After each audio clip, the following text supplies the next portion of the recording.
Hello, and welcome back to the Hawkins Hellfire Collective. I'm Devon Grubb. I'm Zach Grubb. We have a special guest today. He's back. Would you like to introduce yourself? Hello, I am Matt Pashuk. And it's the Hawkins Hellfire Collective. I said that already. Today we're going to talk about The finale. the finale. Yay! Yeah. We have a lot of thoughts. We have a lot of feelings. Overall, liked the show. But we have grievances. Sure. We always have grievances. Yeah. I have lots of grievances. There are several. Several. But before we get into our grievances, just because I'm chronically online, I'm going to preface our conversation with, just because we didn't like it does not mean that we are less of a fan. Because lots of people are having this take, and it's really pissing me off.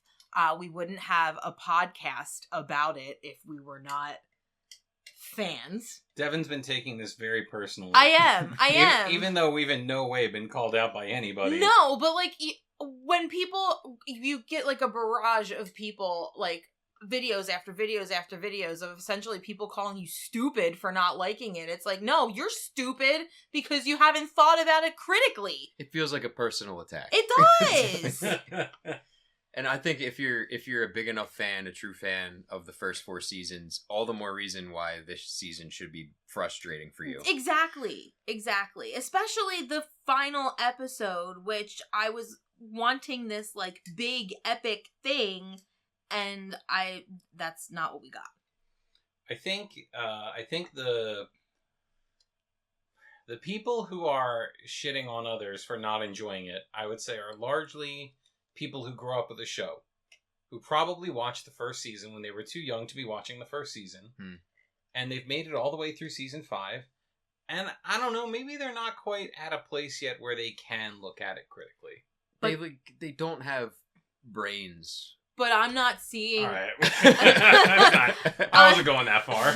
I'm not seeing I'm not seeing people younger than us complaining. I'm seeing people who are older than us. Like, the Gen X people say, oh, well, it wasn't meant for you. You just don't understand 80s movies. You've never seen an 80s movie. I'm sorry. I was born in 1991. Yeah, so no, I'm not an 80s baby, but I grew up with John Hughes films. So, like, I know all those 80s movies that you're talking about. And yeah, they all had happy endings, but that doesn't mean that this could still have had happy ending and not what we got. I'm sorry. Just because Ferris Bueller didn't face any consequences doesn't mean nobody else should. Right. And I was just going to add that, like, anytime there's like a series that has a super dedicated fan base and the finale shits the bed, you always get people that are just coping with it, saying like, oh, you're just not a true fan. Like, look at Game of Thrones. When that first came out, oh my god, that was divisive for some reason online. And if you were one of the people that didn't like it, you were like, oh, you're just too cynical or blah, blah, blah, blah. It's like, no. And now look at it. Nobody's talking about it nobody anymore. likes it anymore. Really? No, like, I don't think I've heard a positive thing said about the Game of Thrones finale in years. Yeah, it died down, and I don't think we're going to get it with this to the same extent. No. Because it wasn't nearly as bad. No, it really wasn't. Yeah, but can't avoid it. So on that note, let's talk about the episode, guys. Who wants to start? Okay. So, I'm going to compliment Sandwich this episode. I liked the way it started. I liked everything they did leading up to getting into the Upside Down. I even liked everything they did on the tower when, like, and I've seen a lot of people complain, like, oh my god, why did they think that they would fall perfectly in line with a portal? Yeah. And it's like, they didn't. I don't know why what? No. They're absolutely used to their plans going to pot. Like, they did not expect this to move smoothly. Yeah. I don't think they expected to be in as much danger as they were, but still. No. That entire situation, that was great. Getting them into the Upside Down was great. The kind of lead up to, the military coming after Elle while she and her crew were going to the hospital or the Hawkins lab. The tank. All good. The actual showdown with Vecna is what lost me. And we'll get into that. But that's okay. So that's the middle of my compliment sandwich. That's where I think they shit the bed. Okay. So they shit the bed in the Upside Down. We didn't get to Hawkins yet. In the Abyss. We started with the Abyss. In the Abyss, they shit the bed, I think. Because, the structure of the universe is a big sandwich, which we learned in season 5. I have no issue with that. No. I liked it. The whole thing worked. Because we were like, we called what the Upside Down was, and when that was created, like, that was a theory that we had that we were correct on. Which also, not to talk too much about season 4, which I did just rewatch, but they even, when they show you Henry turning into Vecna or whatever, getting banished, he does end up in the Yellow Sky area. Yeah, he's in the Abyss. He's in the Abyss. Yeah, before it's named the Abyss and we learn what it is. So it's like, they did kind of at least have that idea, it seems like, when season 4 was going on. Yeah. But yeah. Well, because it's actually called Dimension X. Oh my god. Because of the stage play, and we'll get into how that, I think, ruined a lot. Oh, so that's where that comes from? I was wondering where they pulled that out of. Started from the stage show. It's from the stage show. Okay. Anyway, and the end of the compliment sandwich is that even though I think that the epilogue being essentially 45 minutes was overkill, I can't say that I didn't enjoy any of it. Like, it was all good. I just think it was a little long, could have been shortened up. Focused in some areas we didn't need to focus on for very long. The roof. The entire roof scene was kind of weird. Yeah, that felt awful. And like, I understand why people are like, there's another episode, because there's so many parts in that finale that felt weird, or like the entire roof scene felt off. The cinematography when they were when they were graduating was super weird and off. Like, again, talk about it later, but I do think the entire ending portion was good, especially the last few minutes. Yeah. I agree. So that's kind of overall where I sit with this, is that I was really only disappointed with what went down in the Abyss. Yeah. I would agree. We don't have notes, so I can't, you have your notes, so let's go off of some of your talking points here. So they go in order of the episode. Okay, perfect. So we can go with chime. That's whenever. what I was gonna say. Like, what you have, hey, we made our thesis statement. We had our overview. Now let's start at the beginning. Overall, I would rate the episode a 5 out of 10. Yeah.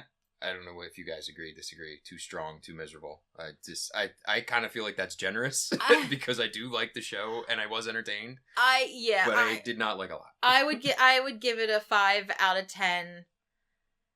I guess 2, because I feel like I don't want to give it less than that, because there was a lot that I did like. Mm-hmm. But I don't want to give it more than that, because I don't think it deserves more. It's easier to concentrate on the bad, which sucks. That's absolutely fair. I think it's fair. A 5 out of 10 is exactly where this should sit, because the lows were low enough to drag the rest of it down. Yes. The rest of it being as good as it was couldn't carry the low points. Definitely.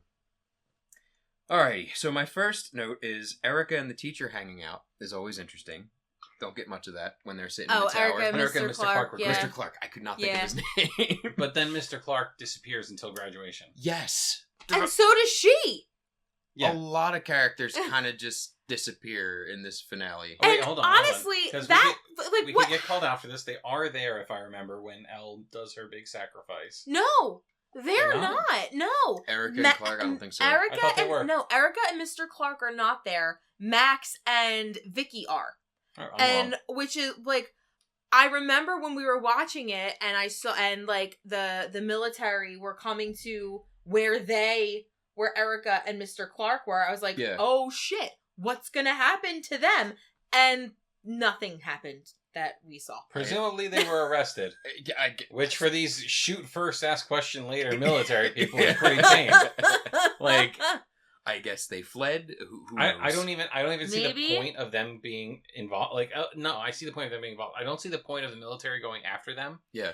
Unless they didn't, because they saw the radio station truck. No, they still went in. Did they go in? I'm pretty sure. Okay. But like that, I think that would have made more sense if they saw the radio. Okay, so if they saw the radio station truck, and that's when they went to the they should have just turned around and went to the radio station. But I'm pretty sure they did grab Erica and Mr. Clark. But we didn't see it.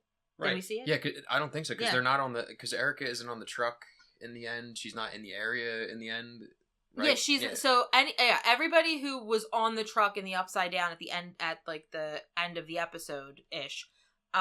Ish. It's them. But there was still half an episode. It's everybody in the truck and Vicky and Max who they got at the radio station, but I do not recall seeing Erica or Mr. Clark there. Also, before I know we'll get there, but like Vicky and Max being stupid enough to just be standing in the doorway of their secret base instead of hiding in the secret base. Yep. Well, they're just chilling. That I fault Vicky for that. Max was in her trance zone and could not walk. She could have picked her up and taken her down the stairs. Exactly, that's what I'm saying. Yeah. This is why I blame Vicky for that. Yeah. You can't blame Max for that. She was not with us. No. So. Yep, somebody could have picked her up and just kicked whatever threat came towards them, you know? Yeah, absolutely. Shout out to the bridge. We can't all be Lucas. We can't all be Lucas. We can't all be Lucas. I jump a little ahead here from that. The Steve death fake out.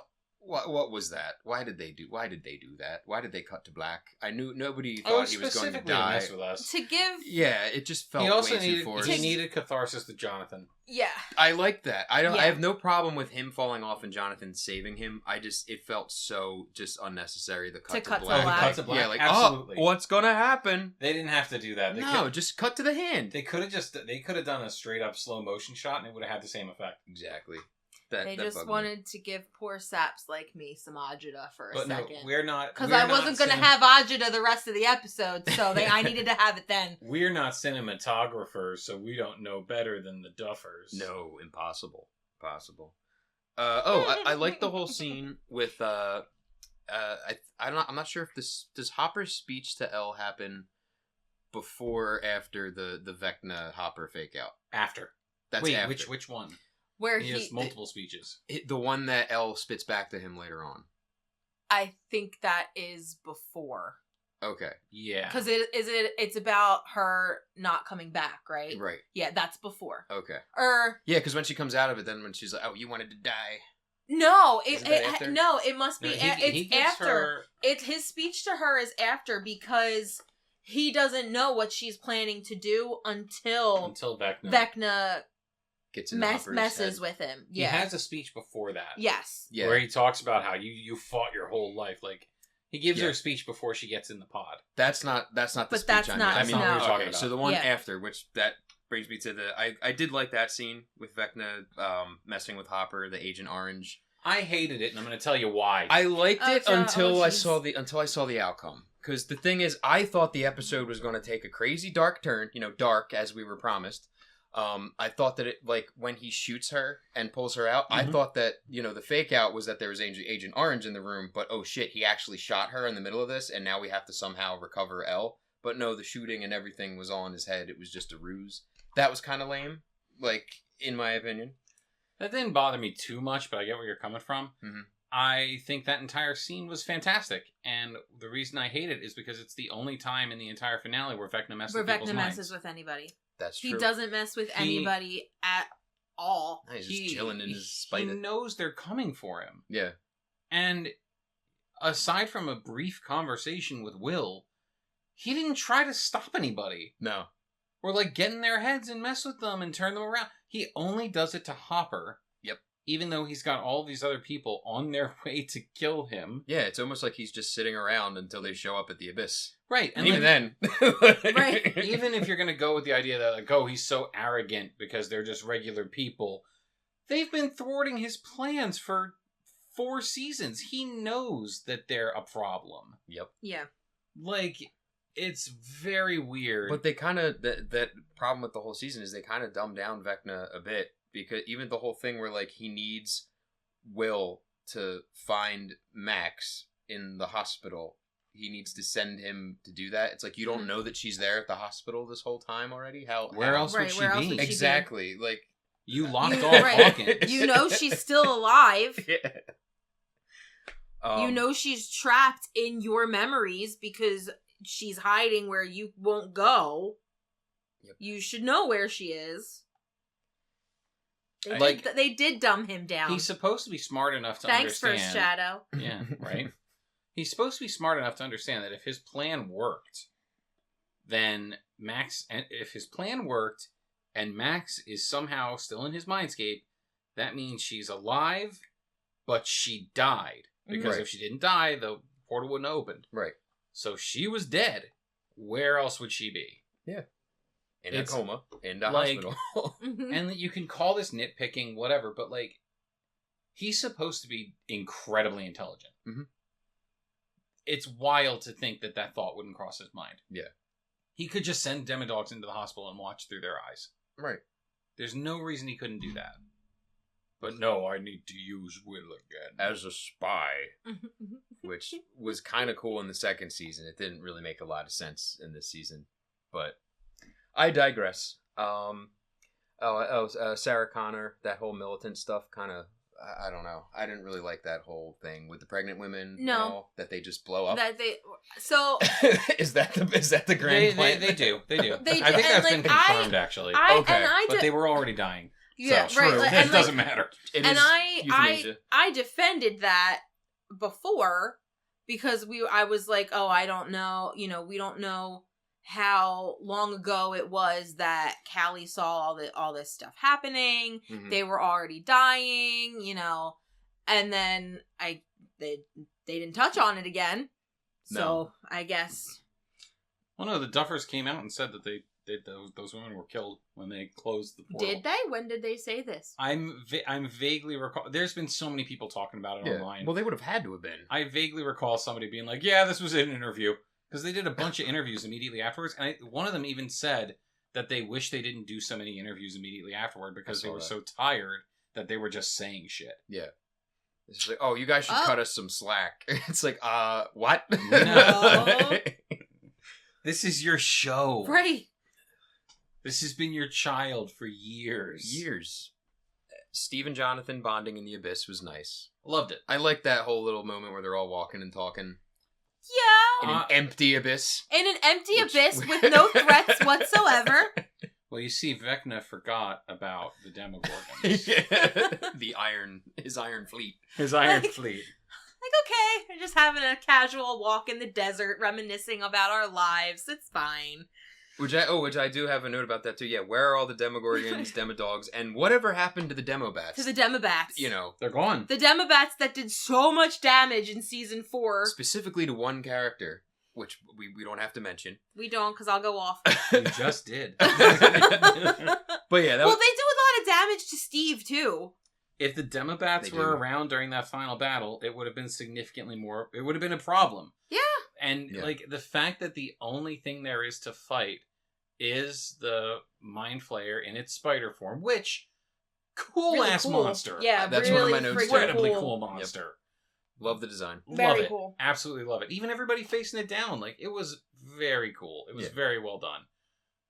Why is it the only thing there? Like, there should have been, instead of them just, which is deeper in my notes, but like the whole battle, I liked. I just wished it was longer. Yeah, it should have been longer, and there should have been a sense of struggle somewhere. There wasn't. It seemed way too easy. There was never a moment where it's like they might lose this. Like it's like it's a Godzilla-sized spider, and they're just we're gonna teleport. They tear it apart. We're gonna teleport to the top of this mountain in like 30 seconds and be able to poke it with sticks. I like the stick poking, but how'd y'all get up that mountain? Mm-hmm. It should have been like them splitting up. Some of them have to fight off. Like there should be Demogorgons around, Demodogs around, a couple bats. You're not saying go crazy, but just have something to make it the stakes. I see everybody's complaining about the stakes. There were no stakes. There weren't. For a final battle scene, because that's what it was, really.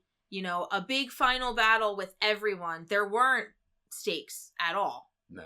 Everybody gets away scot-free. Even Nancy going in as the bait, like, you knew nothing was going to happen to her. And, they make you think it's going to be a bit of an issue because she gets stuck in that little valley or whatever, and his head is approaching her. It's like, oh shit, how's she going to get out of this one? And she just does without a scratch on her. Because everybody else is going to beat the shit out of it. Yeah, it's wild. Little too easy. And look, I've actually heard an excuse for this online a few times now, that this is exactly what it's like to face a big bad in D&D. That's a terrible excuse for multiple reasons. One, D&D is literally just a structure by which they make sense of the world in that show. Mm-hmm. And two, as somebody who has DM'd and played a not insignificant amount of D&D, that is not how final and boss encounters go. The way that, let's say it was a D&D fight, the way that, from my minimal experience playing with you, it feels like everybody during that fight was rolling 20s nonstop. Like, yes. Yeah. Everyone was rolling 20s. The big bad had no legendary actions whatsoever. Nope. And he had no backup. I don't care how strong your big bad is. They have backup. At the end of the show, they're playing Curse of Strahd, or Ravenloft. Granted, it's a very old, like the original version of it from whenever that came out initially. But I ran the D&D 5th edition Ravenloft game, the Curse of Strahd, and even when you face Strahd with a party, I had a party of 5 adventurers.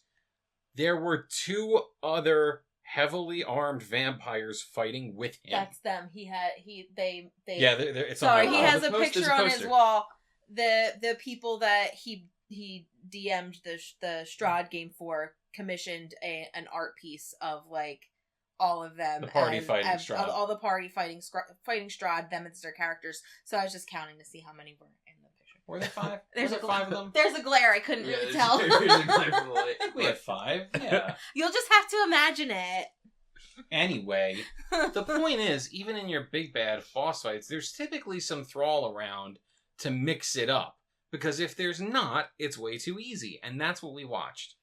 Or at least multiple phases. You know, okay, you knock the spider over, his limbs could come off. Anything. Anything. A little earlier, Hopper leaving Kali is pretty nuts when he picks Elle up. Just fucking and just leaves her there. Yeah. Which, as a result, I think Hopper is responsible for Kali's death. Not that she's very missed. He is. But he's directly responsible for her death because of that delay. Yep. Which is crazy. He's like, I have to choose. Okay, well, sorry, bye. Hopper is the character on season things. Hopper is the character on Stranger Things that has gone through the most character assassination throughout all 5 seasons. They, on multiple occasions, have Hopper act in ways that make little to no sense for how they were building him in previous seasons. Yeah. Like, Hopper in season 5 should not be a person who leaves that kid behind. No matter how much he distrusts her. Mm-hmm. We've moved past that selfish person. Yeah. But they brought him back for season 5. Yeah, and it at a bad time. Like the worst time. Yeah. I mean, like, there were shadows of it throughout the whole season where he really doesn't want to trust Elle at all. Which I thought we already dealt with that. Maybe I'm misremembering. But, like, I understand being a concerned father. I am one.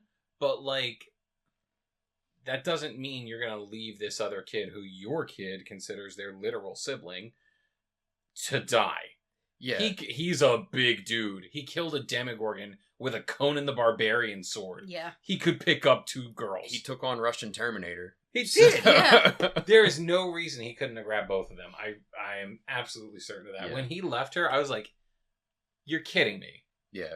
Why would you write him to do that? And like that weird, like you were saying, like, oh, just to die. Like he does, his whole kamikaze attitude in this one feels like it's coming out of nowhere. Yeah. And it doesn't feel valid. It's just like, yeah, not a big fan of Hopper. Hopper was not written well throughout this season until we get to the epilogue. Yep.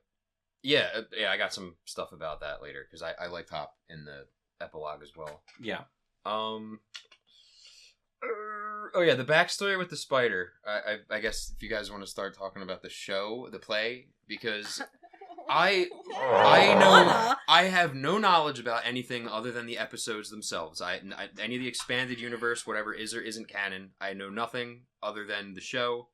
I kind of liked the spider the first time I watched the finale because I just thought, oh, it's like this otherworldly being, I guess. Oh, that that it's like that. It was like that tree, and then it turns into the spider thing, like that. No, the weird flashback that we see in the cave when there's the guy with the briefcase and he touches the egg, like the stone that goes into his hand. Yeah, that's gives a retcon. Him his initial powers. That's different from even the play. Now I liked it when I watched the finale, but from rewatching seasons 1 through 4, it pisses me off because it's like this guy has like 7 different origins now at this point. Mm-hmm. Yeah, which one is it? Mm-hmm. So, according to the stage show, his origin actually begins before he's even born. But I want to say this: we have not seen the play. We watched a video. Our last episode, we talked about the videos that we watched that gave us some information because we felt we needed to know stuff in the play because we kept hearing how it was going to play into this season. I really regret it. I also regret it. I do. I really regret it. And I'm sure everybody who paid money to see that show regrets it after watching season 5.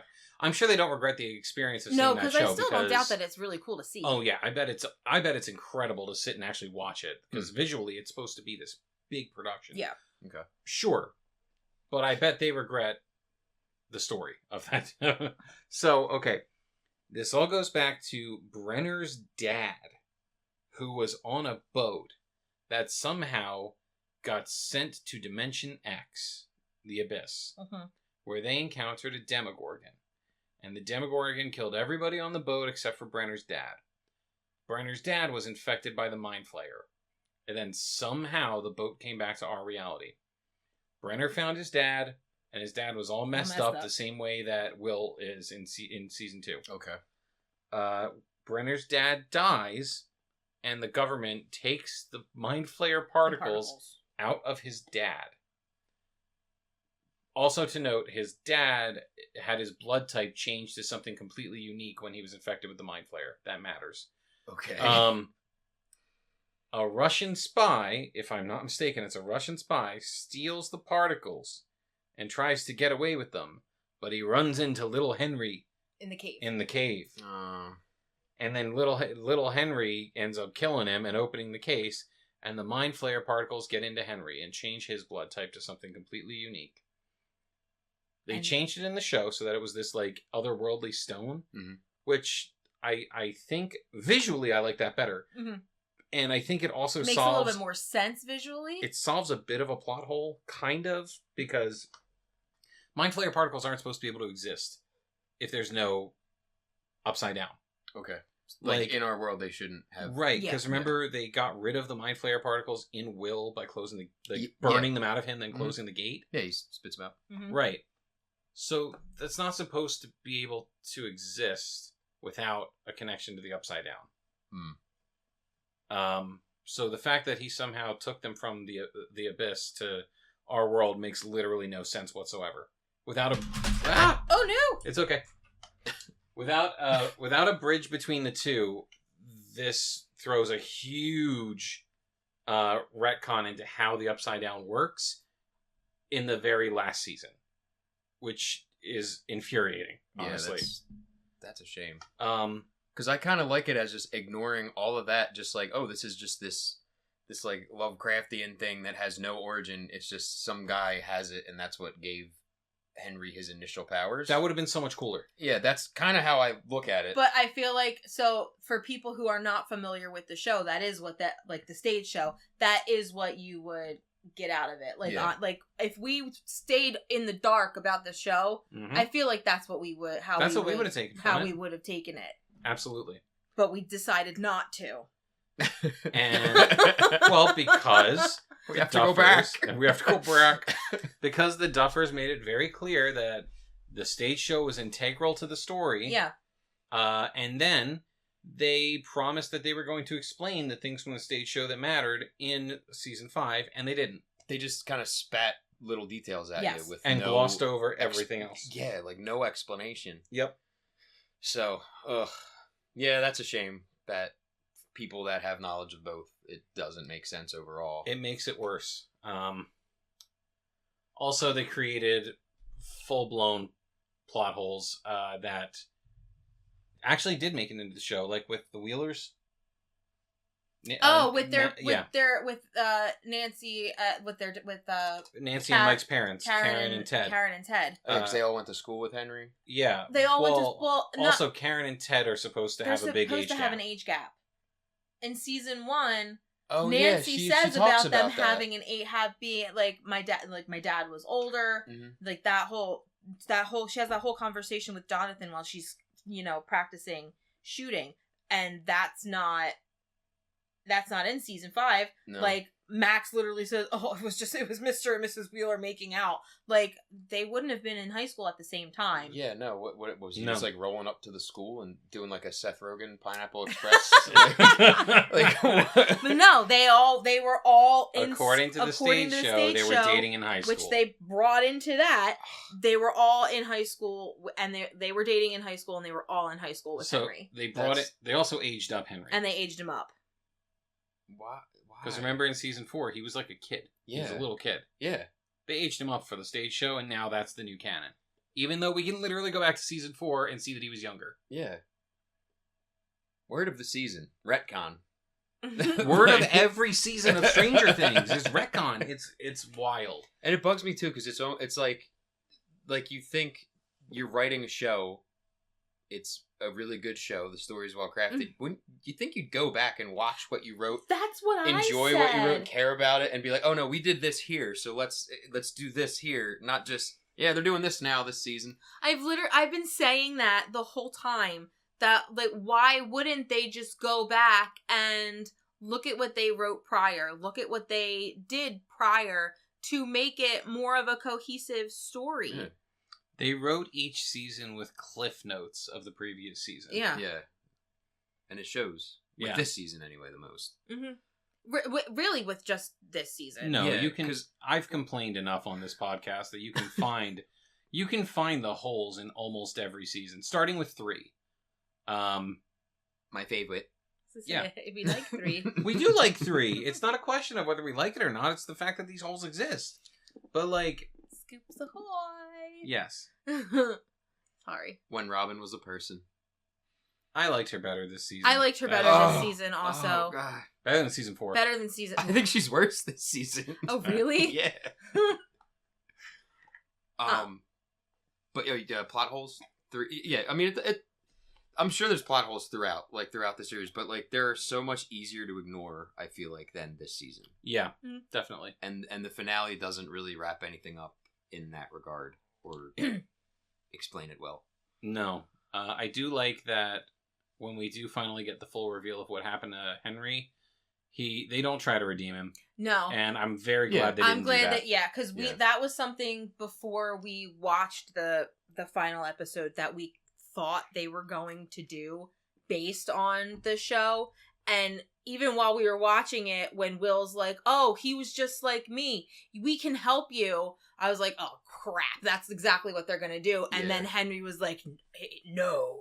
Yeah. We are one. I like that. And I was like, okay, cool. I'm okay with this. Will made his attempt, but Henry's too far gone. He's It too worked. far to be redeemed. He's bad, and he wants to be that way. And I was like, okay, good. But honestly, with how sweet and simple the ending of the show is, it wouldn't have been very surprising if he was like, you know what, I'm turning a new leaf. I'm sorry, guys. I'm sorry for all the trauma I've caused you. Vecna just doing community service in Hawkins for the rest of his life in the epilogue. Yeah. However, I do have Vecna's actual death I liked. Even though I wanted it to have more leading up to it. Yeah. Him getting slowly pushed onto the spike and then breathing, which I thought that was going to be like his redemption. Like him like breathing when he's on the spike. I thought they were going to be like, that's where he was going to be like more pitiful. Right. Like, I'm sorry. Yeah, I'm turning a new leaf. Yeah. But no, I love that Joyce I like that Joyce is the one who did it. And Fantastic. Yeah. I liked that Cathartic. they all kind of this was all part of his death scene, how it flashes to all of them and how everything that Vecna did like negatively to everybody. affected everybody and then her like the most, and just like, I loved her line, you messed with the wrong fucking family. Like I thought that was great. Each whack of the axe felt and fantastic. I loved her doing, but she knew, and this has to go back to they knew who he was. They knew he was Henry Creel, that they went to high school with, and that's never touched on. Right. She killed somebody that she knew personally. Yeah. In the show, she set him up with Bob Newby's sister. What? Yes, they play the leads in the musical production at their high school together.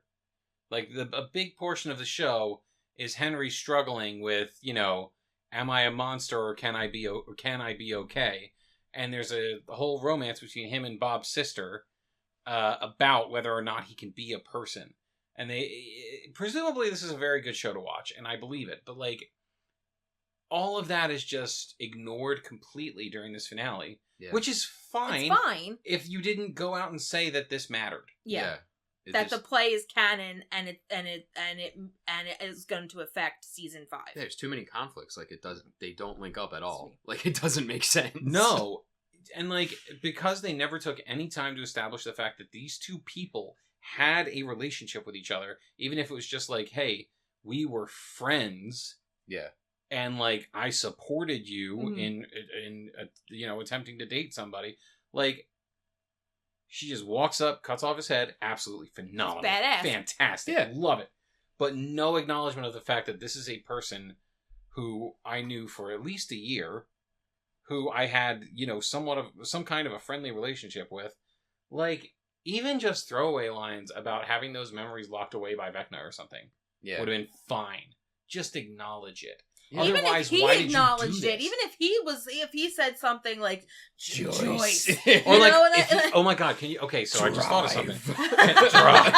something. Imagine if during that scene, before she cut his head off, he filled her head with memories from before he was evil. Yeah, and she did it anyway. She did it anyway. Like to try to get her not to kill him. Yeah. Nope, I don't care. Fucked with the wrong family. Yeah, would have been great. Also, this is not for nothing. The stage show has them go through the same stuff that happens in season 1 with flashing lights and like weird happenings. And in season 1 of the show, everyone acts like Joyce is a psychopath, even though Joyce, Hopper, and Bob have all experienced this exact same thing in the past. If we're going with the canon of the show, which is supposed to be the canon of the TV show, they would all understand exactly what she's doing in season 1. Yeah, that's so silly. That's so silly. I think the stage show just ruined everything. It did. It did. Oh. Now watch, a year from now, where they're going to be like, oh, the stage show's not canon. Yeah. Interview them a little bit. In a couple weeks, interview them, and then they'll change their mind, because it's not still fresh. The same way they have with almost every single comic book that they've said was canon, and then went back after the next season and said, that's not canon anymore. What were they doing? What were they thinking? I think they were just trying to expand the world. They wanted other artists to play in it. And then Which is fine. Right, and then every time Netflix was like, hey, we want to bring you back for another season, they were like, oh. Uh-oh. Yeah. Well, we're not going to build on these things other people wrote. Right. Yeah. It's like, just keep them separate. Keep them separate. But they couldn't. They couldn't help themselves. They really couldn't. They made the same mistake over and over again. What else you got? I just want to go back and just on a positive note, I liked Dustin and Steve doing their for Eddie. I like that. Oh yeah, that was great. Them with the staff. Yeah. That was cool. They had the shields that Dustin and Eddie had, and the little stick things that Dustin and Eddie had, and for Eddie, and I liked that a lot. Cutting up the bottom of the that was cool. That was great. That was good, and that made me happy. I wanted more of that. I wanted more of that. More of them ripping it apart, you know? Like, imagine if Dustin and Steve managed to take out a leg. Yeah. Right? They could have. They were down there. And limping around. Like, they could have done so much with it. But I jump a little bit here. Okay. Another thing that I liked then, because I'm assuming you're jumping to after they've rescued the children. Yes. Okay. A bit that I liked with them rescuing the children is that Steve saves Derek, and when he pulls him out, he cleans off his glasses for him. I thought that was so sweet. I didn't notice that. Yeah. He's like he's got like Derek sitting there, and Steve's cleaning off his glasses, and like while he's cleaning off his glasses, that's when Derek gives him like the big hug, like, oh, thank you for saving me. Yeah. But he cleans off his glasses so sweet. He's adopted another one. It was dipshit Derek. What did they change his nickname to? Delightful Derek. Yeah. Suck my fat one. Which little caveat, what the hell happened to his family? Are they still just chilling in the barn somewhere? Probably. Still in the barn. Are they just still in the barn? They're still in the barn. It's only been a day. I'm sure they're fine. So everybody's rescued. Everything feels like it's all nice and sweet and beautiful. But then you have the final moment with Elle. who I do have some notes about. I don't know if you want to get to that yet. Before we jump into that, we should talk about the kids. And, I mean, we don't have to get super into it. But I feel like everything with the kids in Vecna's Mindscape was good. Yeah. Yeah, oh yeah. Even Holly taking the poker to Vecna. Yeah. That was awesome. Yeah. That was cool. I really thought that they were going to have Derek get stuck. Remember when Max couldn't fit through that gap? Yeah. I thought they were going to do that, but they kind of just jump cut to Derek just being out with the rest of them. They're better off doing that. Derek had been through enough at that point. Yeah. We don't got to fat shame the kid. But why bother? But like everything with them was cool because they had to do it on their own because at that point they were Max, Callie, and Elle were gone. So it was just Holly being Holly the heroic and leading them, and that was good. I liked a lot of the stuff with and people bitch about the stuff with Holly. I think there was too much. Yeah, I liked the stuff with Holly this season. I thought it was interesting. I'm on the fence. I think there was too much Holly. What they did was fine. I just think they could have cut down on it a little bit.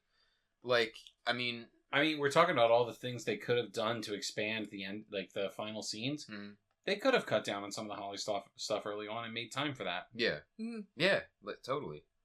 Like, there was, like, definitely one too many scenes of her kind of just trying to figure out the Mindscape and this and that. I liked all the stuff with her and Max. That was cool. Yeah. But yeah, I don't know. And it's because, like, even though she's been in the entire series, was different actress? It's a different actress, yeah. She just starts being a character this season. So it's like, you know... That's why introducing a new character this late and with that much weight, it was a little hard. I'm not gonna complain about that because Stranger Things did that every season. They did, but they usually kill off that character. Not that they would have ever killed off Holly, but like Bob, my sweet boy Bob, they kill his ass off. Alexi, kill his ass off. All he wanted was just to have some fun at the fair. He just wanted a Slurpee and some fun at the fair. Justice for Alexi. Just heartbroken Murray. I was getting to him. But a poor heartbroken Murray just holding the corn dogs. Oh my god! Yeah, that was rough. And then you have Eddie, who I would say is the best one that they did that to. Oh yeah, no Bob question. would be a close second for me. But yeah, it was. I just think it was too much Holly. I could take her or leave her. I like what they did with her, but a little too much. A little too much for me. They made me fall in love with him, and then they took him away. They did. Ripped him right and they out. didn't bring him back. I don't think any of that's catching on the mic. It's okay. It doesn't need to. Everybody who listens is probably like, "Oh, she's talking about Eddie again." That's fine. 2026, still mourning over Eddie, but you know. He had some of the best lines in the show, but though. You know what? Never changed. I cannot say anything about the Delulu people who were like, oh, we're going to get a 9th episode because for 3 years, I was on the Delulu train that Eddie was coming back, so... Oh, yeah. Didn't you guys have a theory about vampires with the bats? Yeah. I clung on to that. At the end, that would have been neat. At the end, I thought, at the very least, Vecna was going to mess with people's heads. And he was going to show Dustin Eddie in some kind of cameo. Like he did with Max. But he didn't mess with anybody except for Hopper. Yeah. We already talked about that. We did talk about it. All right. Where are we now? All right. So I have... Wow. 43 minutes and we're still going. I lumped these together because it does kind of... It circles back. But I have Elle's quote-unquote death and the epilogue is now this whole section. Before we get into that. Yeah. Why did they cast Linda Hamilton as this military person? Just to have her be a completely unfulfilling character. I think just because 80s nostalgia, Terminator, they're just like, oh, we can get Linda Hamilton. That's get terrible. Sarah Connor. That's awful. You get Sarah Connor. You give her nothing to do. There's no closure with that situation at all. What does she even do other than just mean mug the whole time and just... she doesn't really do anything. And get a bunch of women she pregnant has, with the unique blood. Yeah. But what's the end game? Just to build an army? To make more 11s. The end game is literally just to have a psychic army. Mm-hmm. Yeah, that's... But, like, there's no... So weak this late in the game. Well, especially because they've already... Like, someone's going to continue Brenner's work. Just let it go. I don't know. Also, that Dr. Owens never came back.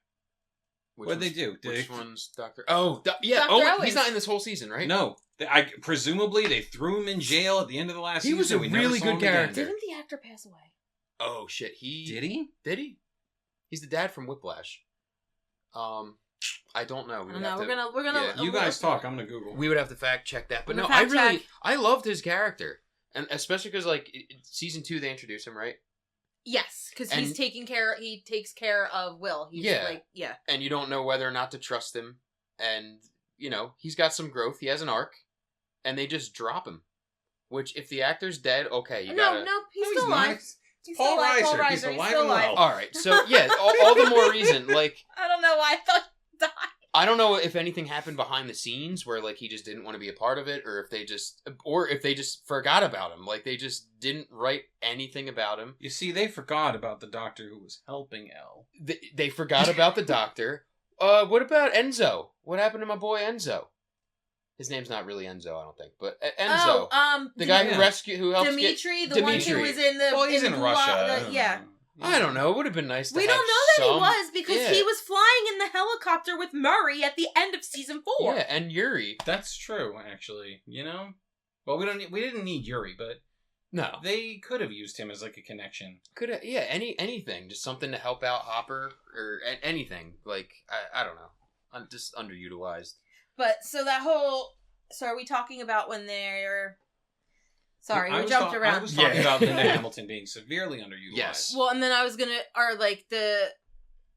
I'm trying to relate it to the episode. So they get caught by them. Yep.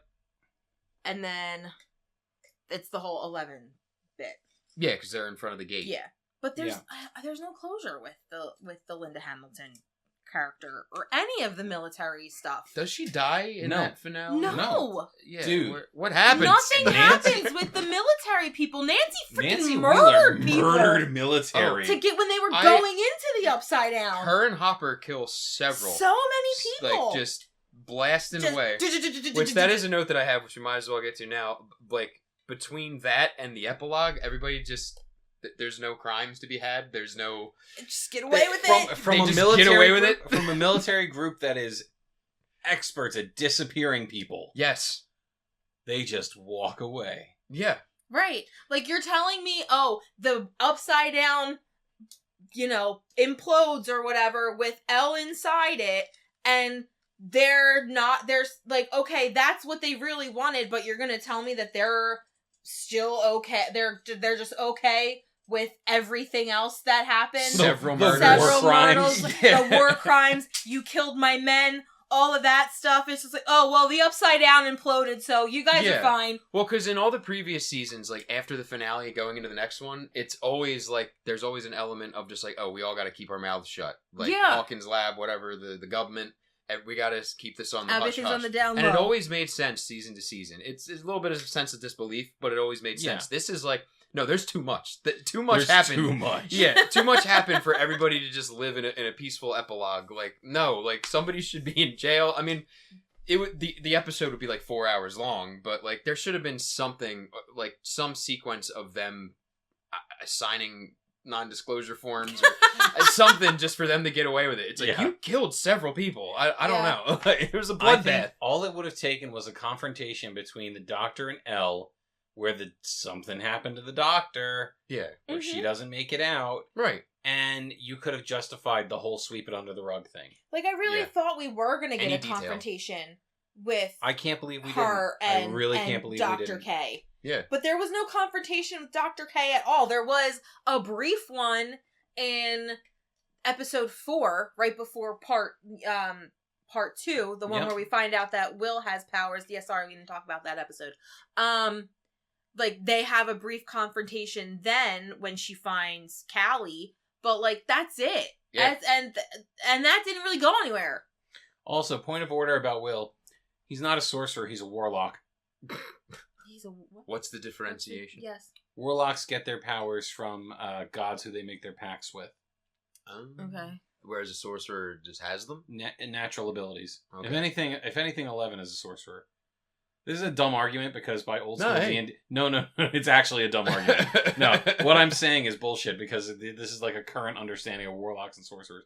The original rules of D&D back then didn't even have warlocks in the traditional sense, so that's why he's a sorcerer. See, yeah, that's why. But even then, the idea of him being a sorcerer still doesn't make sense. You're not into 80s pop culture.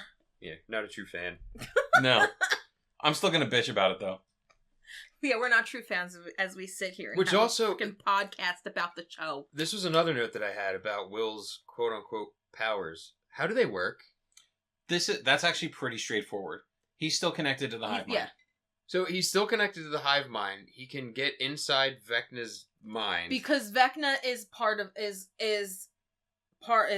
part of the hive mind. Yeah. And therefore Will is connected to the hive mind, but through Vecna. So if and there's even that scene where he's like Vecna-ing the Demogorgons in that episode. So like he can channel Vecna's abilities, right? Because they're all part of the hive mind together. Yes. So he couldn't, if he wanted to, let's say, channel Elle's powers. Like he couldn't do that because she's not connected to the hive mind. No. Okay. Yeah, that was like it gets hairy for me with what he can and can't do. He can do everything Vecna can do except to Vecna. He does it pretty well when he stops them from getting Max and Holly. Yeah. He breaks his leg. But then Vecna can push him out because Vecna's stronger than he is. And you guys didn't talk about the bridge episode? Yeah. No, we're probably not going to because we're talking about the finale now. Then I just want to so the whole Will's coming out scene. Mm-hmm. However you may or may not feel about it. Mm-hmm. My understanding was basically Vecna is telling Will or hinting at Will's main weakness is that he was closeted. So he had to clear the air with all his friends, and does that allow it? So he already used his powers though. So Will is afraid. But you remember Vecna was stronger than he was when he used Vecna's powers. Right. When he was able to stop him and use him as a spy again because he had the ability to torture him with his own fears. Yes. So once he came out, that's why he was able to... He's got nothing left to be afraid of. Yeah. Okay, so that's why he was able to manipulate him in the finale. Will's greatest fear was that if he comes out, nobody's going to want to still be in his life or anything like that. And he was afraid that if he didn't do that, Vecna would use it against him. Okay. All right. So he basically took away Vecna's power over him. Yeah. Okay. He had nothing left. All right, so that makes sense. Yeah. All right, so I'm clear on his powers. But yeah, that's all I have until the epilogue and L. I will say we are going to talk about Conformity Gate. Not today, but that's like a whole episode. It's going to be a whole episode. Okay. Because there's absolutely stuff during Will's whole spiel when he's coming out that makes no sense. And it was part of the Conformity Gate thing, and I chalk it all up to bad writing. We'll have a Conformity Gate episode. We'll do an episode on this. Because I was a little on that train too. I also there's a meme theory going around that Hopper is homophobic, and that's why he wasn't in the scene. He wasn't in the scene. Oh my god. Everybody else and their mother was there, but no Hopper. You know. I mean, either that or Will just doesn't give a shit about Hopper's opinion. God. I don't care what you think, Dad. Yeah. They didn't even have a moment where Hopper's like, oh wait, Will's gay now? I didn't know that. So anyway. Oh, that's what you meant in season 1 when you said he was a little different, Joyce. Okay. Elle stays in the Upside Down, and she has a moment with Mike, and they're all screaming, and then the Upside Down implodes, I have a note about the moment with Mike. So they have their final moment. Uh-huh. Pretty fucking lame, if you ask me. I like that she has a final goodbye with him and Purple Rain, perfect needle drop schmaltz. I like that, the little flashbacks. He doesn't say I love you. Oh, no, yeah, he doesn't. He does not say I love you. I was baffled by that. She says I love you. And he doesn't. And he just looks at her. And then she's like, bye-bye. Meanwhile, I understand that was like a big barrier between them in season 4. Yeah. But he said it. He says it at the end. That's how he gets her to fight Vecna when she's trying to save Max. Yeah. And he can't even say it here when it's like, oh shit, my girlfriend's about to die. Like, no, just, okay, bye. Bye, Elle. And also Mike's acting is horrible in that scene. Oh, thank you. Yeah. Because I was about to say something, not even the scene with just the two of them. When everybody realizes that she's not there and they're all screaming and freaking out. His is the worst. It's bad. It is bad. That is not good acting. And we know Finn Wolfhard can act. Yeah, we've seen him act. I mean, Right. So you know whose fault this is? The directors. That was not good.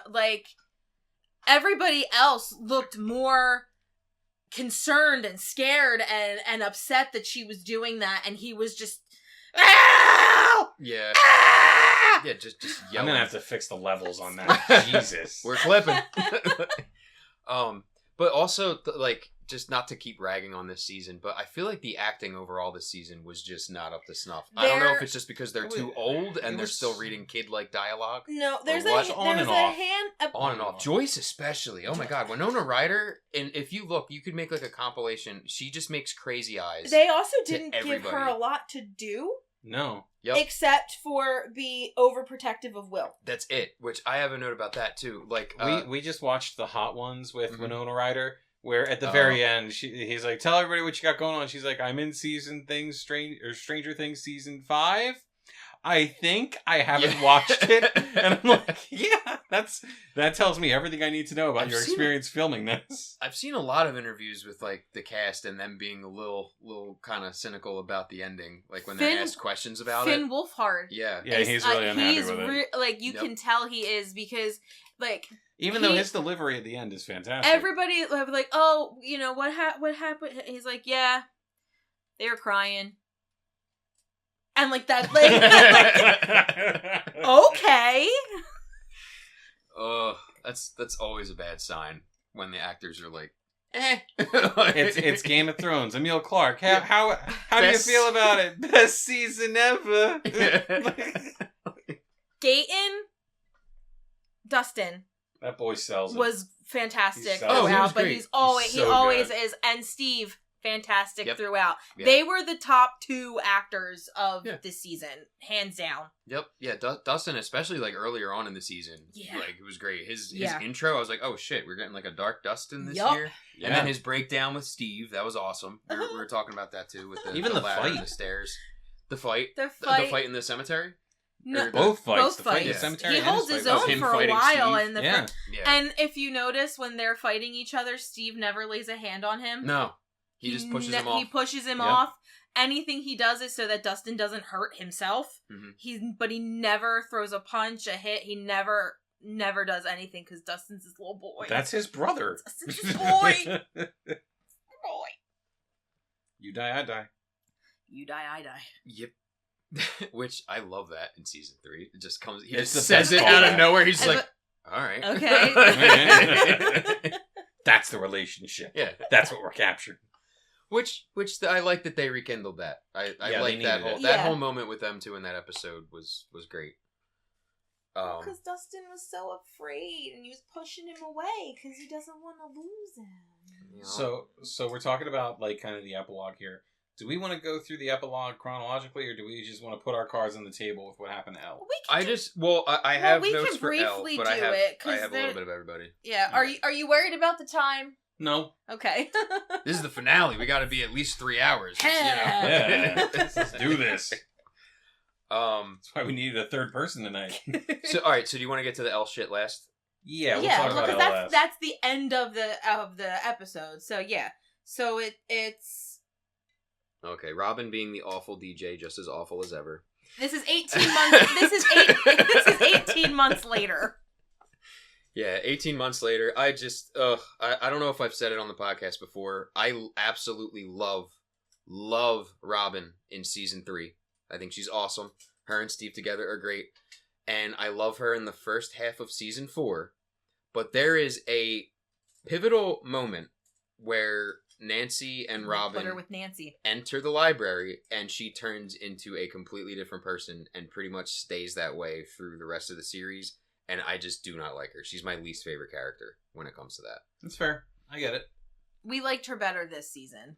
I think season 4 did her a serious disservice. Mm-hmm. I think season 5 recovered, but it did not reach how entertaining she was in season 3. Yeah. Well, because she had a couple moments. Sure. Yeah, like it's weird. Like every now and then there'll be like a line or something that she'll say, and it'll be like, "Oh, Robin's back." Yeah. And then it's just like Steve hears that all the time, but goes in anyway. Don't you, Steve? What's wrong with you? What was that? What was that? I actually loved that line. That was fantastic. What? It was somebody trying to break the tension. That was horrible. I hated that. I would have hated it if that wasn't the way. If Steve didn't react the way he did. Yeah. Because his reaction, what's wrong with you? Yeah, it sounds like the audience. Yeah. Yeah, I don't know, but she's a DJ. She's doing her thing. I like how I do like, even though I don't like her, how like she's kind of like explaining where everybody's at almost. A Sort bit. of. It's very 80s motif. Yeah. This goes back to what we were saying with the military and everybody just kind of getting away with it. How the hell is Hop chief of police? He's chief of police again. How is a dead man chief of police? I have no idea. Right, because everybody thought he was dead. Now he's alive. All the and time. back to his old job. I didn't put in my 2 weeks notice. All the time they dedicated to the Joyce Hopper proposal, they could have spent 2 minutes explaining to us how the hell Hop explained that he's back. Yeah. Yeah. They could have. And like, again, we mentioned this in another episode, I think, but like, Karen Wheeler, yeah? Wait, that's Mike and his mom, yeah. She sees Hopper and she's like, "Hey, what's up, Hop?" Yeah. Oh, in Max too. we didn't talk about that because we didn't talk about that episode. Okay. That's the episode where Max comes back. Yeah, Karen and They're Max all see there, that Hopper's alive, and they don't no question reaction. Yeah, nothing. This is a dead man. Yeah. He's somehow back from the dead, and they just don't care. It's like, Hey, how's it going? Yeah, what's up, Hop? I mean, how was Russia? in Karen's defense, she's dealing with a lot. She just blew up some demodogs, and she don't even know what these things are. All the more reason for her to be on edge. Yeah. And to be like, oh, now, okay, I just killed interdimensional beings. Now there's my dead friend from high school. Yeah. Oh my god. The high school shit ruins everything. It really does. It really does. What else? Oh, I like that Steve is a little league coach. Yeah, that's going back that's to being cool. the babysitter. He's the babysitter. Yep. Because that's what he's good at. He's got his little nuggets. We talked about this a little bit before, off air. But Will and Joyce, you guys didn't really like their the proposal moment? Oh, with Will and Joyce. Did I say Will and Joyce? Yes, you did. I mean Hopper and Joyce. I think I wrote Will and... Oh, no. I'm jumping ahead. No, here we go. No, even we can talk about that first since I jumped. Okay. If you want. I liked it. Hopper and Joyce. Too long. I just thought it was a little long. It was long, but they finally get to have their little date. And that's... I mean, even though it's 18 months in the future, they probably had several dates up. But I mean, it's really cute, and I'm glad that it happened. But I didn't think it needed to have its own like long segment. Yeah. I feel like it could have just been something like past that gets like passed over. And when I say passed over, like in like a montage, like they could have spent that time on something else. else. Yeah. Also, the I don't, maybe I'm crazy, but it was eerie the entire time. The way people stared at them the entire, like even before he proposed, people around the restaurant were staring at them. And well, because he's a dead man. But it's been 18. Okay, it's been 18. That's a good point. 18 months. I never would have thought about that. That's you know what? I just thought it. Yeah, that maybe it's just like, oh shit, zombie man, father of zombie boy. But also that doesn't make sense either because he's chief of police now. These people know this man. Is alive. They know he's fine. The shock should have worn down 18 months later. Again, come back to Conformity Gate. This is that weird shit that was in the. Oh my god! It was this weird shit. It's not reality. It's like. Right. But like, it's shot so weird, and the extras in the background are being so weird. Yeah. That I didn't notice. It makes sense. That's so. It's such a reach. I hate the fact that it. Makes sense. because because so many things were happening during this epilogue that felt way too surreal. We were waiting for something bad to happen. Yeah, the entire time. Yeah, the entire time we were watching it, like we were sitting next to it, just like. Like, did they do it on purpose? Like, is something bad going to happen? What's happening? Feel like something was going to happen? Like, in all the good that's happening, I feel like there's, like, an undertone of unease. Yeah. Like, for example, when they're all in the truck and they get rescued and there is that final moment with Elle. Yeah. It's like that. I was kind of expecting something like that. Like, oh, everybody's getting away. It's like, oh, no, there's no way. Something's going to happen. And it does. But then you still have an hour left, and it's just all this, like, hunky-dory, everybody's happy, and it's just, no, that's just what it is, I guess. Yeah. Let's have the entire student body sit in orange caps and gowns for no reason. Folded. Oh, yeah, they're in the all sitting exactly the same way. Conformity Gate! But, dude, like, we talk about it like it's silly, but why the hell was the direction for that scene for everybody to sit in exactly the same position. Maybe maybe all those choices were a deliberate failsafe by the Duffer Brothers, so that once the finale's released, if people love it, we're gonna leave it alone. But if they don't, we're gonna have to make more. So maybe Conformity Gate is true. Real. Maybe it's real. They backdoored the show real. just in case. Yeah.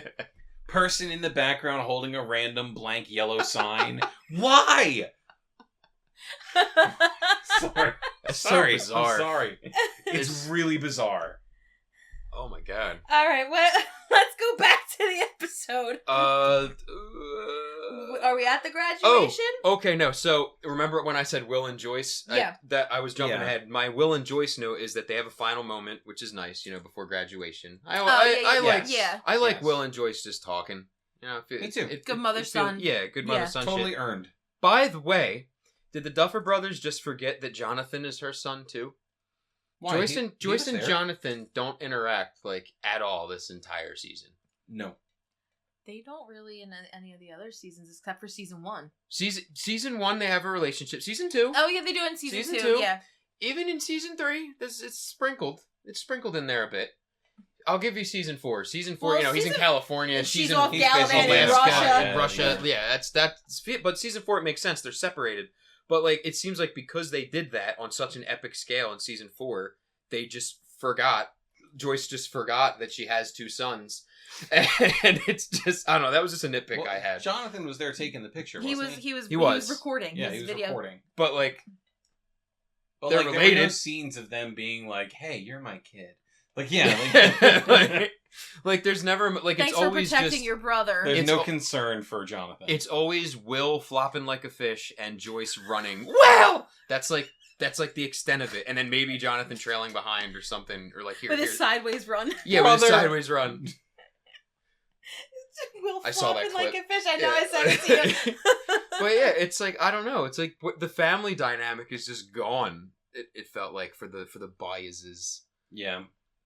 But I don't know. That was just a little nitpick I had for Will and Joyce. Oh, Hopper's advice to Mike at the memorial. I liked that. That was Me too. Yeah. Yeah, That was a good Well, scene. because between the two of that them. was the Hopper we've had built up from the beginning of the show. Yeah. Hopper gained all this maturity just for this last scene, and it can feel jarring if you don't remember the fact that they've been building this character from the very beginning, and they just kind of forgot all of that for the vast majority of this season. Yeah, it's completely absent. He just wants to kill himself the whole season. Until you get to this moment with Mike, which is fantastic. Yeah. It's a really good moment. That Hopper feels fresh off of season 4. Yeah. It seamless. Yep. But yeah, I like that. You got 2 roads. That was a cool little cool moment. Dustin's graduation speech. Oh, the graduation speech, that was perfect. Fantastic. Wonderful send off to Eddie. Perfect. And I also like that the Duffer Brothers. I usually don't complain about this, but sometimes it's annoying. Mhm. I like that they let us use our brains this time. Yeah. When Dustin just straight up quotes Eddie and not really quotes him, but does exactly what Eddie describes. He was gonna do. I love that they didn't have to do a flash cut of Eddie saying Eddie the was same doing. thing, Yeah. like a member when. It's they let us be oh, that's, They let us that's remember it. They let us Yeah. remember it. Also, I love that his mom is super into it. She's so She's jazzed. so about it. That's my boy. He told her ahead of time, Mom, just so you know, I'm This is what I'm doing gonna this. do. And she somewhere in the back, she was like, "Do it. Screw these people. You're better than them. Do it." So I could be completely wrong with this, but Dustin having that awkward moment with what's her face, the girl The girl Mhm. who That's from said season 2. She the didn't girl wanna who wouldn't dance him. with him in yes, season 2. and that's the same actress too, isn't it? Yep. Yes, I'm pretty sure it's the it same is. actress. Whatever happened to Susie? So apparently, it's not mentioned in the show, but it was Gayton confirmed. Gayton did an interview, and I think he got asked about Susie, and he was like, they broke up. They broke It up was off like screen. alluded that they broke off. That they But broke they up. They off never screen. really mention it or No. him No, like. but I mean, since the season 5 takes place 18 months after season 4, probably somewhere Again, in it's that probably period. somewhere in that period. Could have been a throwaway line. Yeah. When they're talking about being concerned about Dustin, just throwing a line about Yeah, he even broke up with Susie. Yeah. Done. Done. Taken Boom. nothing to close that, and Yeah. they just don't. just crazy because her introduction is one of my She favorite helped parts sa- of the series. She helped save the world twice. She helped save the world twice. She's also in one of the only canon comic books. Oh, Because they made a comic about how Dustin and Susan About met. his time, at the camp. Mm-hmm. that's cool. Yeah. But yeah, But forget that character. We don't care about her anymore. yeah, no, that's she's gone. She only alluded to the fact that the internet would come one day, and now we're done with it. Yep.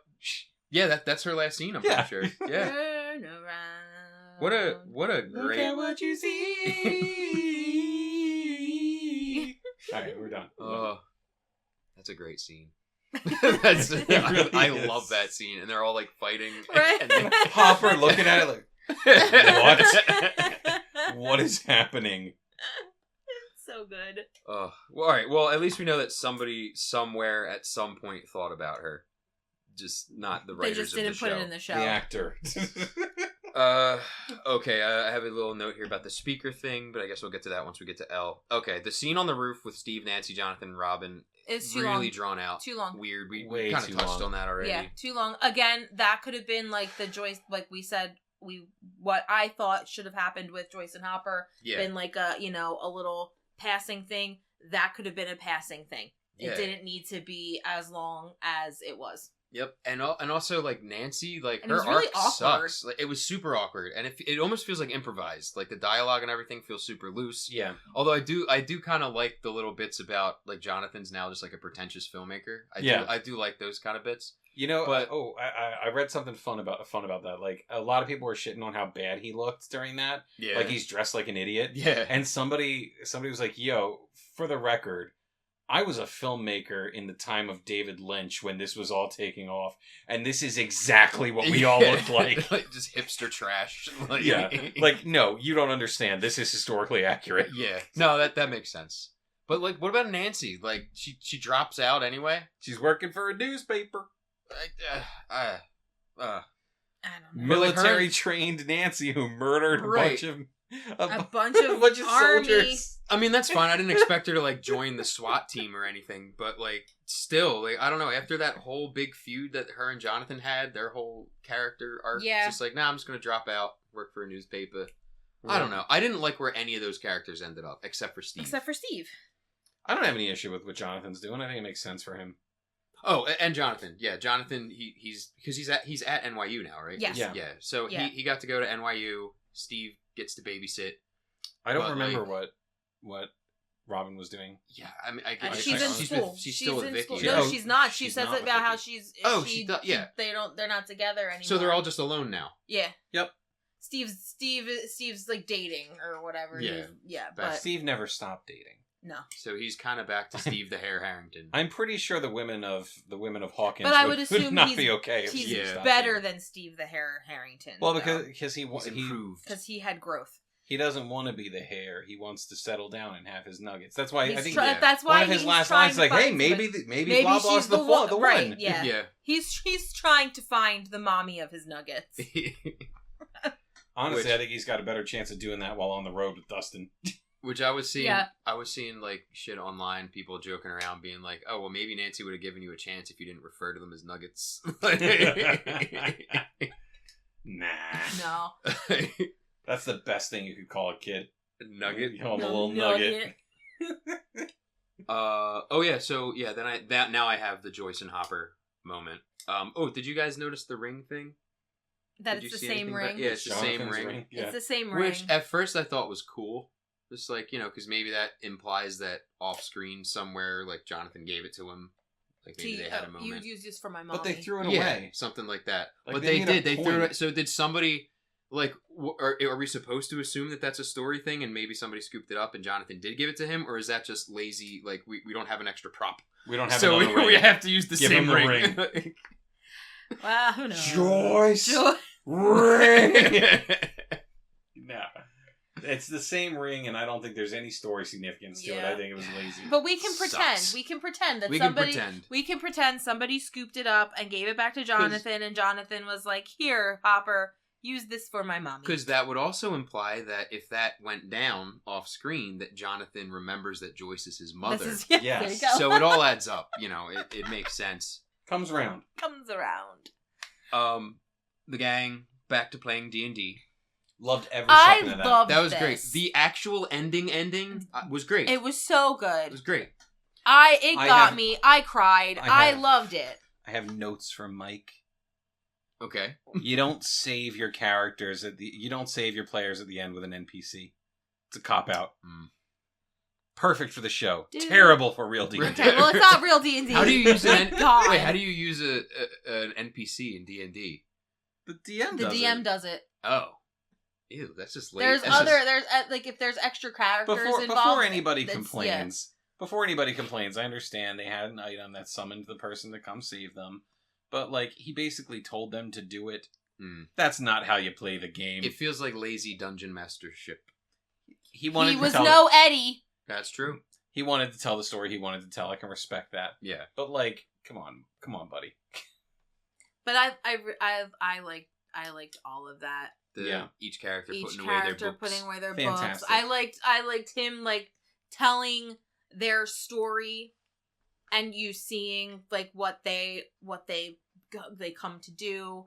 Like I liked all of that. I loved all of that. It got me. I cried when Holly and her friends were coming down the stairs as he was going. I was like, oh, they're gonna do it now. Like I that part. I cried. I really liked the end of that.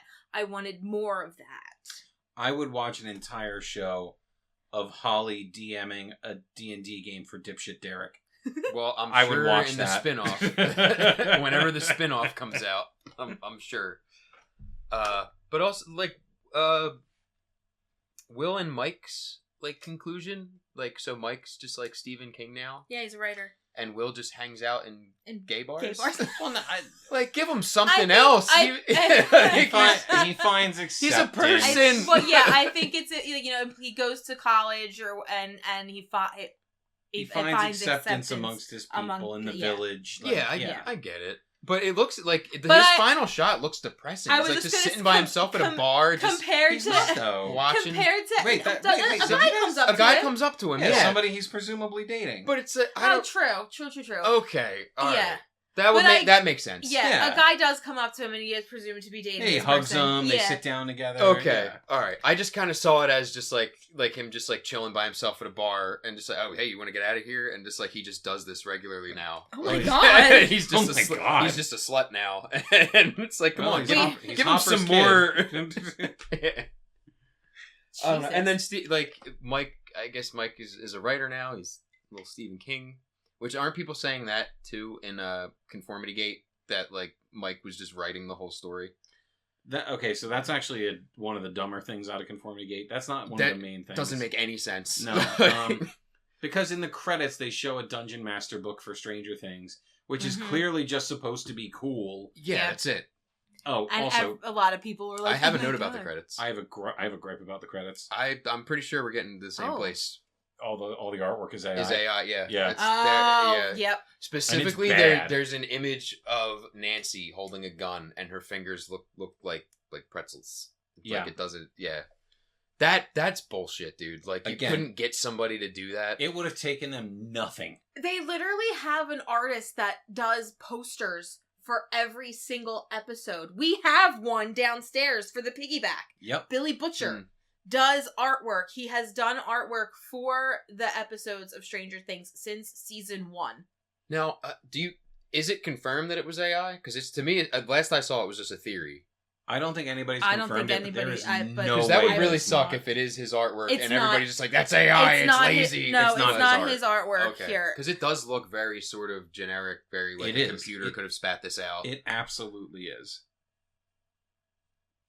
Which sucks too, because I also have a note about the fact that Heroes is the song that's playing. Yeah. A little overdone. Everybody uses that song, but like I feel like Stranger Things did it.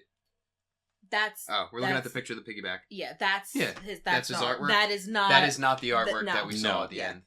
Which that's way better. Yeah, Heroes is like the song you pick for a moment like that. But also Well, they did if a they different did it- version of it in 3. They did. They've used it before. It's also in season 1. Yeah. So They use that song in season 1 when they're pulling Will's fake body out of the lake. They do. Mm-hmm. Yeah. They do. The body episode. Yes. Yeah, We Can Be Heroes. and then the finale of 3. I think it's the finale. Doesn't it end with? It's a different version. It's not the Bowie version. But I think you're right. I think they do use it in that so too. I like that they brought that back, and I think that's okay. I kind of wish they used something else, but I think it works really well. I'm the only person in the room who feels this way, but I feel like no TV finale will ever use heroes as well as regular show did. Haven't seen that yet. Yeah, it's perfect. It was actually a little bit distracting for me to hear heroes at the end. Really? Of this. A little bit. It's like, it works. I get works. it. I'm not going to complain about it. It does have a stigma for like being overused in like shows and movies. Yeah. They even use it in Jojo Rabbit, which I forget if you guys saw. Yes, we did. We did. Yeah. We which is borrowed good. yours. Yeah. Oh, so good. It's good in Jojo Rabbit. Yes, But it's like I feel like it made sense for them to pick it. it does. Thematically, It with makes the time. well, Yeah. and because they've used it multiple They've used it times throughout the show. Throughout the show. Anything except for fucking running up that hill. I'm glad that they used something else. Yeah. Season 5 ruined the impact of that song for me. I'm just saying. Just saying. Just saying. Asking Lucas, are you tired of that song? Yeah. That was great. that was great. I love that. We have They slip right back into their dynamic. It's we great. Yeah. have to turn it off, but she's coming back. I think that's just about it for what I have other than L. Yeah, Mike leaving, walking up the steps. Great. Well, the whole L thing. Karen has the scars. She does Stop have the scars. pretending Don't say she doesn't. That's What's this? another What's thing this online. debate? That's another thing online that like, oh, They forgot to put the scars on why her at the doesn't end. Karen have her scars at the She end? does. It's just She a does. weird It's camera a weird angle. camera angle, and it's Okay. in shadow, but she absolutely has them. Yeah, that's a dumb. People are nitpick. crazy. Yeah. But I think you're going to go into L. Yeah. And yeah, do we? Have you changed your opinion on this? Because I think we talked about it. My opinion is strictly headcanon. It's just I'm just going to say that's what it is. Whether it is or it isn't. All right. Explain. So L gets wiped with the She upside implodes down. with She the- implodes with the upside down and all the preggers and everything. She's gone. And then later on at the end when they're playing D&D together, Mike and all the crew, he spells out this scenario because there was a moment during the graduation where he hears like the speakers go wonky or whatever, and that makes him think about the moment when Elle disappears, where the speakers were going off that are supposed to interfere with Kali's. Well, supposed to Both of interfere their with powers. both of their powers. powers. So there's some holes there too.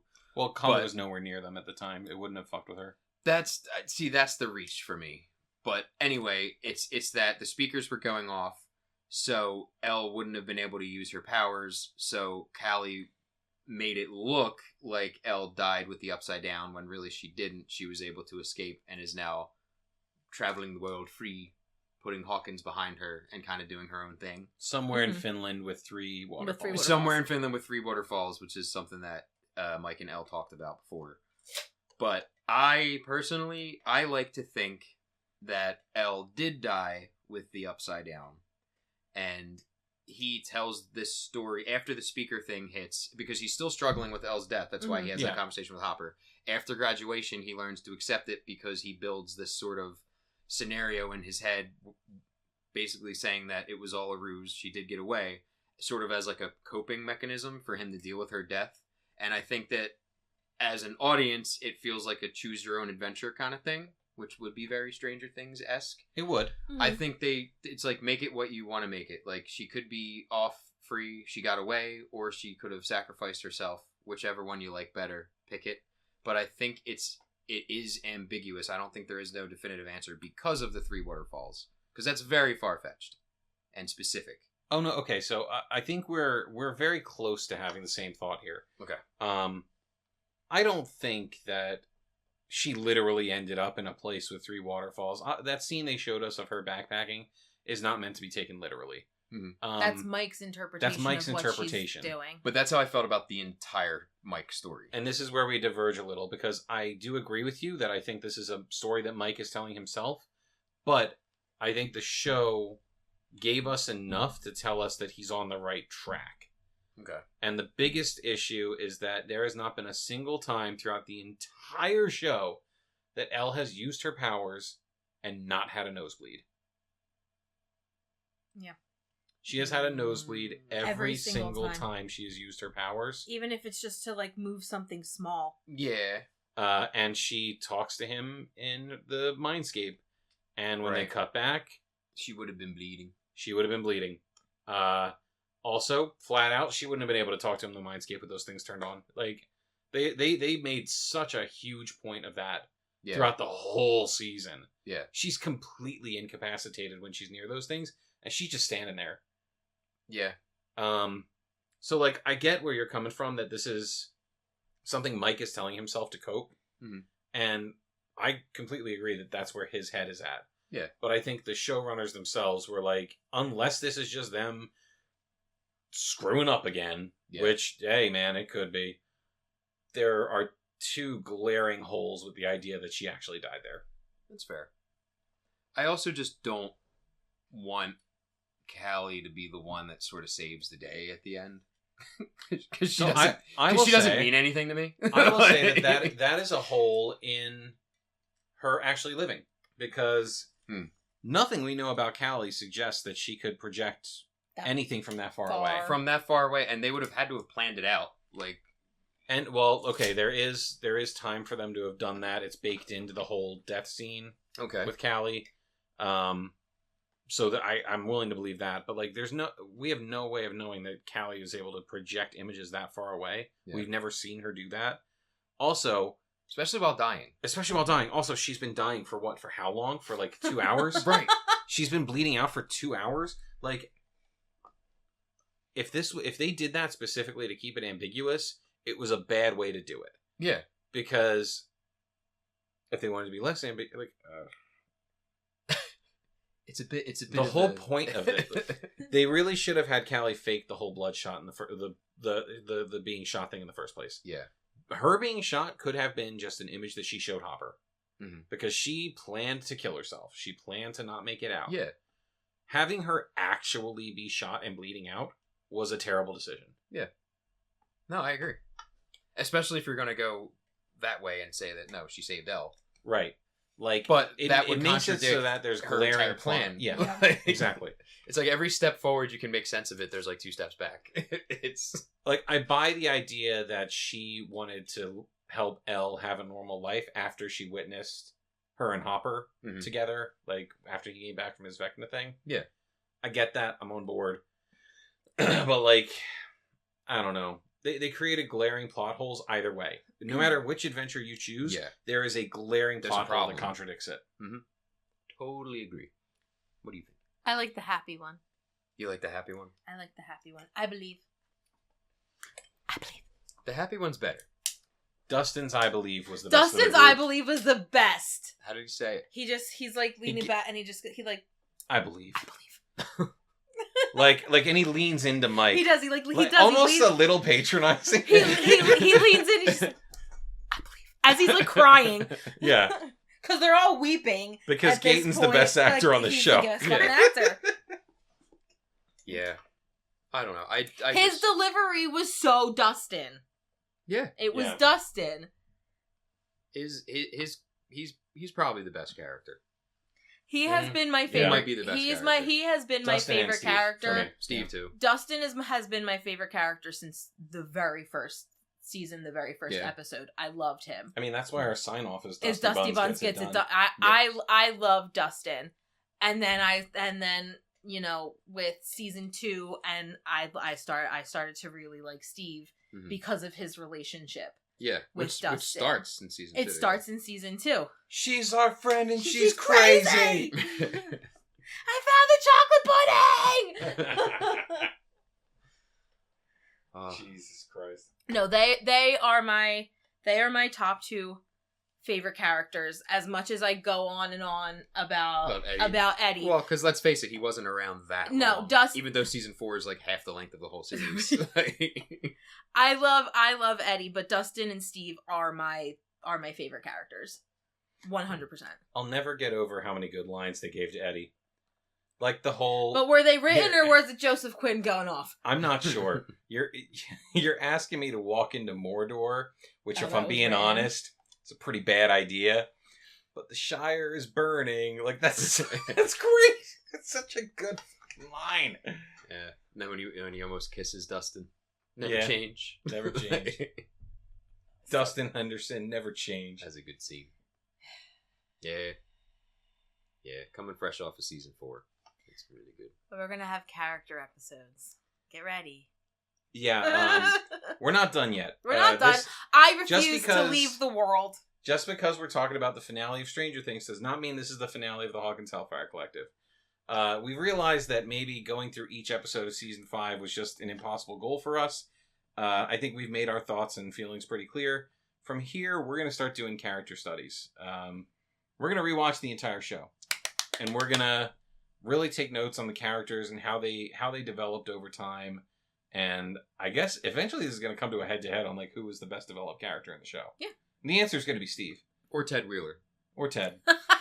We are going to do a Ted episode. When we looking said forward every to character, we mean every character. We mean every character. Oh god, we have to do Billy. Get ready for the Barb episode. The Barb It's episode. 30 seconds long. She did. Can you guys call the Ted episode the Ted Talk? The TED Talk, yes. Yes. Yeah. Yeah, no, I hate him, but I love him. Welcome to the TED Side Down for our TED Talk. Oh. Yeah. I guess this is where we should leave it. Was there anything else we wanted to... I was just I feel gonna like there's say so much. But yeah, we covered so much. we covered it was a 2.5 hour episode. Like Yeah. I feel like overall I did not dislike I didn't like season 5, but I didn't hate season 5. I thought that part 1 of season 5 was leaps and bounds better than part 2 and the finale. I also didn't hate the finale, but I didn't like it either.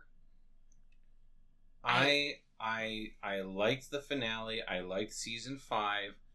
I dare you to go back in this 1.5-hour episode of our podcast and note all the times we talked about Vecna. See how little we actually discussed the main villain in this video, in this podcast, about the last episode of this series. That's the problem. Yeah. That is the problem. They completely abandoned what they built up in season 4. Mm-hmm. And it wouldn't have been as disappointing if season 4 wasn't so just batshit crazy. And if they didn't spend the entire beginning of this season talking about how much stronger he was now. Yeah.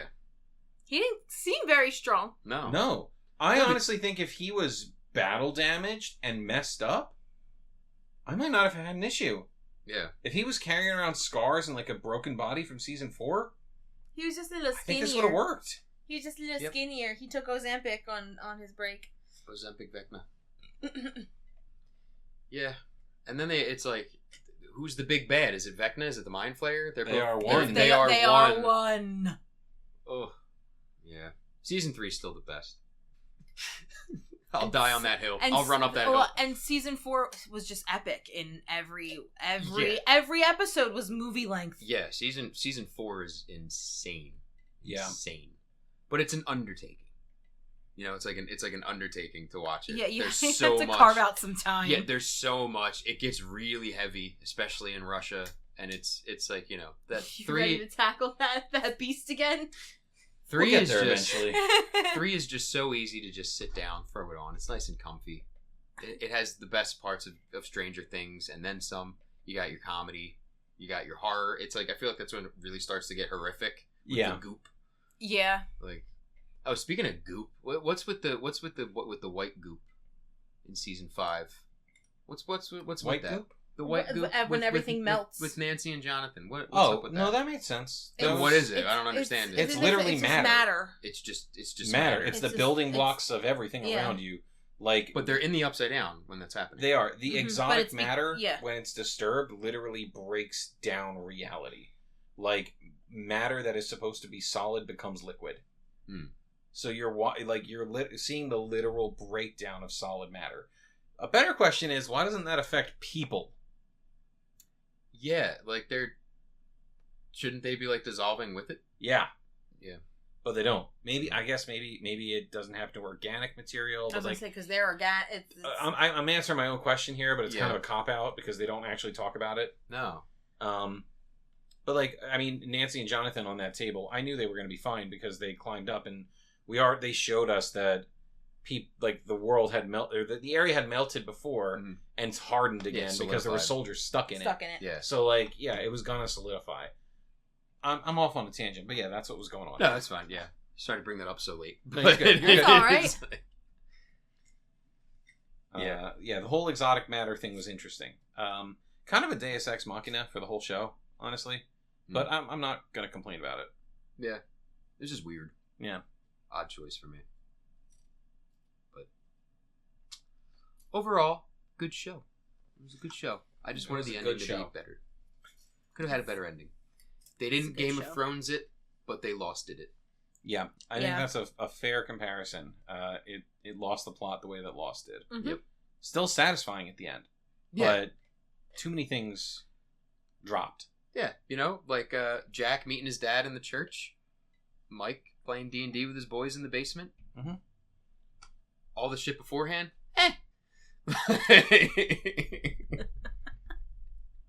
The Mind Flayer fight was too short. There were no stakes. We didn't see Vecna really do anything other than torture children. Yeah. So, I don't know. Yeah. Well. Overall, we liked it. Hmm. I'm not saying love. We liked it. Okay. Oh, you didn't like it? I didn't like it. Overall? I mean, it was okay. Are we talking the finale? Are we talking about the finale or the show? The season. Or the season. Let's talk... The show as a whole, the season, or the finale, because I have three different answers. Matt, what are your three different answers for this? Okay. And that's where we'll end this. The show overall, great. The season, not good. The finale, okay. The show overall, fantastic. Mwah, chef's kiss. The Season 5, The finale, There you go. The show overall is great. I actually enjoyed season 5, beginning to end. And the finale is fine. It is fine. It's fine. What? Like I said at the what I said at the very beginning of this, the lows really pulled down the highs. Yeah, exactly. They sink. They sink it. So okay, I won't say it wasn't it was It was it was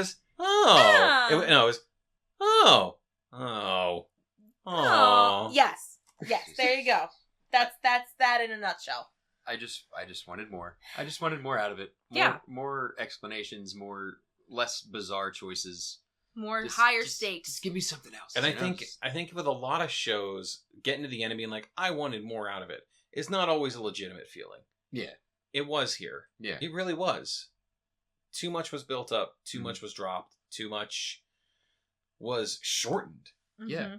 It makes it feel like season rushed. Things were short that shouldn't have been short, and things were long that didn't need to be long. Yeah. And it's just crazy how you can go from a season like season 4 to this. Yeah. It's like not even the same ballpark. Please. You have to believe me. Please. She's like 13. I feel bad making fun of her. She did a really good job. It's alright. Well, it's mainly like her accent coming out because I think she's like she's Australian from New Zealand. New Zealand. Yeah. Yeah. Maybe that's where 11 was at the end. Maybe it was New Zealand. You think so? New Zealand. Could have been hitting up the Shire. That'd have been nice. There'd be three waterfalls near the Shire. There could be. Yeah. I guess that's it. That's that. We're gonna wrap that up. Yeah. I don't know when our next episode will be, but it'll be about characters. Yeah, the Hawkins Hellfire Collective is not over. It's not over. Not yet. Not yet. No. You're not rid of us yet. Give us a couple weeks. Thanks for having me. Anytime. We'll have you back We'll when we talk have you about back Ted. when we talk about Ted or Ted. any other character you'd like to Ted. join us with. Well, if you do Billy, I would like to do Billy. That'd be fun. Well, he said we were going to do every character, so... Every character? Woof. It's a lot. I don't want to do Billy. It's a big spreadsheet. We should do Billy. Cause We should do Billy. You should do Billy. Just don't like him. Well, Billy's awful. it's good not to like him. It means he did his job right. The Red Ranger did a great job playing a villain. Yeah. Yeah. Billy's especially cool in season 3. Just saying. He is. Another shout out to season 3. And you know what? I bet if we sit through season 3 and watch all the shit Billy went through being connected to the Mind Flayer, Yeah. we'll find more inconsistencies. Oh my god. I Yeah. bet we will. Yeah. Yeah. Like times when they show you Billy implying that he was Vecna, etc. Yeah. Anyway, Anywho. Yeah. Sorry. signing off from the Hawkins Hellfire Collective, I'm Zach Grubb. I'm Matt Bajouk. And I'm Devon Grubb. Dusty Buns.